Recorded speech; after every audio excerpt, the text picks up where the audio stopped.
What's up, guys? CJ here, and I'm joined by Nick. Hey, guys. For our Punisher review. Now, this one's going to be spoiler-free. We just binged the hell out of this. I mean, people seem to be surprised on the ending explained video. We do this for every Marvel Netflix series. I mean, we did it for Stranger Things as well. But we are done. We've seen it all. My head hurts. How are you holding up, Nick? I mean, you know.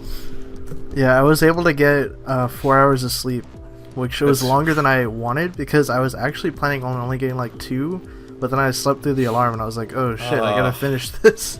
I'm so lucky because I'm such a heavy sleeper. I woke up the first time my alarm went off, like right at 3 a.m. and I ran over and started the coffee maker and sat down and got ready to watch it.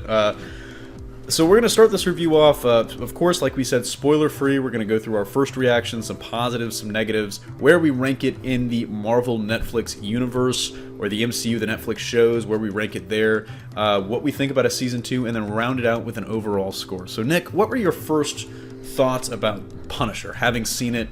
How did it hold up from the trailers? Because I know people are probably going to be a little surprised.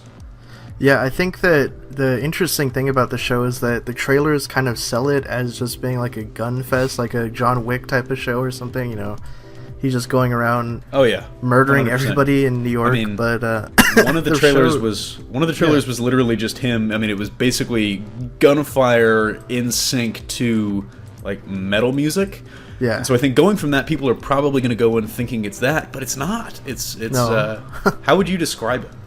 I told CJ before we started that it's like Shooter, the movie with Mark Wahlberg, kind of. It is actually very similar to Shooter. Depending on how you feel about that movie, I would say it's kind of similar in tone, kind of the one man against the government type of thing with a conspiracy against him. There is definitely that kind of flavor to the movie.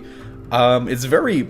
I don't know if I would really call it a noir film. I've seen people describe, or not noir film, noir series. I've seen some people describe it that way, so I kind of am just going to repeat that. It's much more layered and complex than I expected it to be. It's much more nuanced. There's a lot of themes that get brought up that I didn't expect to really be brought up at all.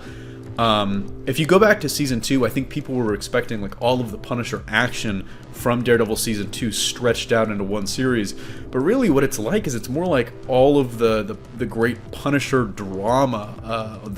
Think the scene with him and Daredevil on the rooftop or in the cemetery and stretch that out for 13 episodes, and that's more like what it is, I feel like.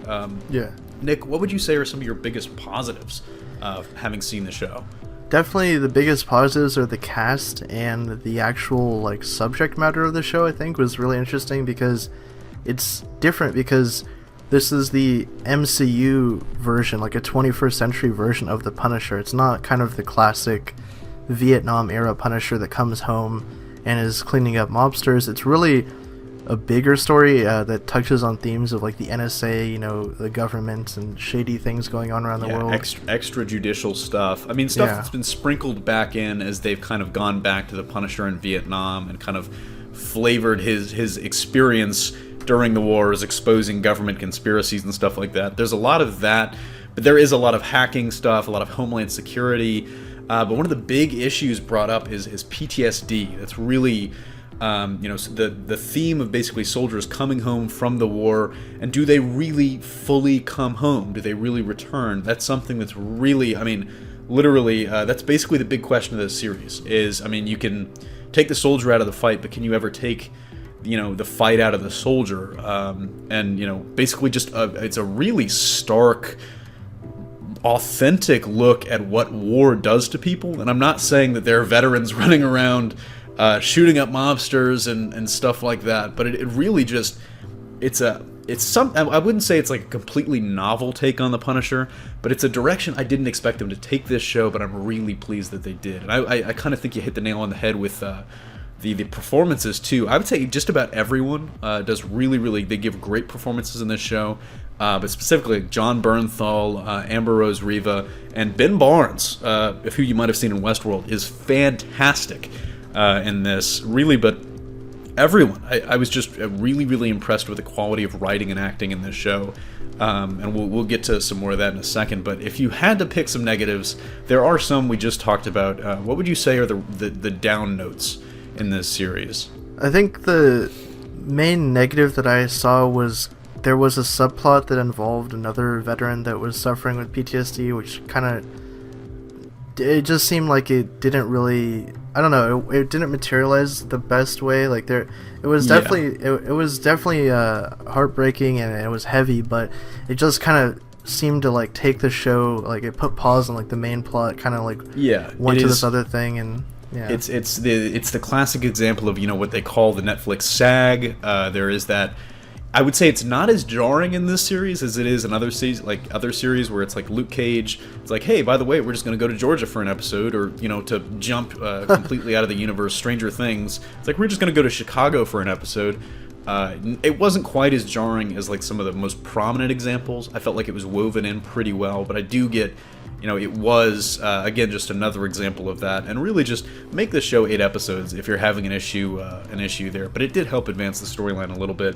The biggest issue for me was development of some of the villains. I don't really want to get into too much here, but the big bad, I feel like, kind of, it's one of those things where he's operating out of the shadows and stuff like that, and that's a huge part of his character, and it speaks to who he is.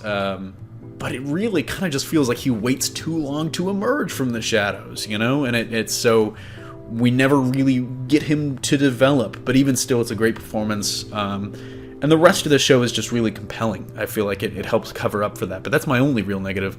Where would you place this kind of in the context of the Marvel Netflix universe with regards to the other shows? Does this crack your top 3? I think definitely. I actually really did enjoy the plot and stuff, and the characters were strong. I had been looking forward to the Punisher series for a while, and I think, you know, apart from Daredevil, he's definitely my favorite of the Netflix characters, and I think I would place it right alongside Daredevil Season 1, for sure. Oh, yeah. I think the other shows, they're enjoyable, but they don't have that kind of narrative and performances that you want from the series. I agree. I think even though this doesn't quite have the reviews that something like Jessica Jones or Luke Cage has, to me, I'm going to go ahead and say it. I'm going to shoot for the moon. This might be the lack of sleep speaking, but honestly, this is probably my new number 1 favorite show that in the Netflix MCU. This is just, I mean, the consistency, the quality, it really, I think it basically, to me, it's most similar to Daredevil Season 1, and if you're a fan of Daredevil Season 1, I feel like you'll probably like this show. Thematically, tonally, it's probably the closest to that. But I feel like it just kind of, it has some things that season didn't. And if you want to come and hate on me, you can come and hate on me. What do you think about a potential Season 2, Nick? Do you think we're going to see one out of this series, or are you hoping to see one out of this series? I think it could definitely happen. I don't know if they're going to rush to greenlight it. I mean, if they do, I wouldn't be surprised, but if not, I think we were saying earlier that it does feel like a lot of the loose ends were tied up by the end of this season, so it's not necessary, but I think there's definitely avenues they could explore with it. Yeah, it is remarkably self-contained, I'll say that. It sets up the least of any series, I think, maybe save for like Jessica Jones, where that wraps up pretty nicely. Final score? Final score, I would probably say, I don't know, I'm floating between like an 8.5 and a 9, I think, so I will say an 8.5 to be like conservative about it, because I'll probably like think about it for a few days and be like, yeah, I kind of did like this or whatever, but I think it's amazing, definitely, yeah.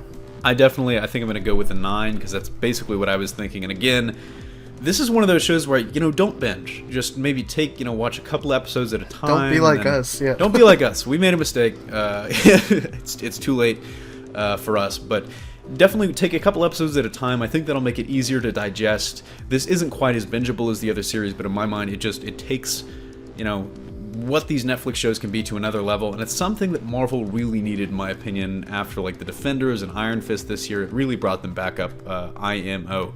That's going to do it from us here, unless you have any final thoughts, Nick?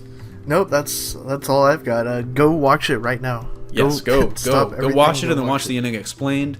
Yes. Definitely tune in. We're going to have some more videos over the next few days. But that, I guess, about does it for our Punisher Season 1 review. Hopefully there will be a Season 2 review at some point down the line. Signing off for Nick, this is CJ, and we'll see you next time.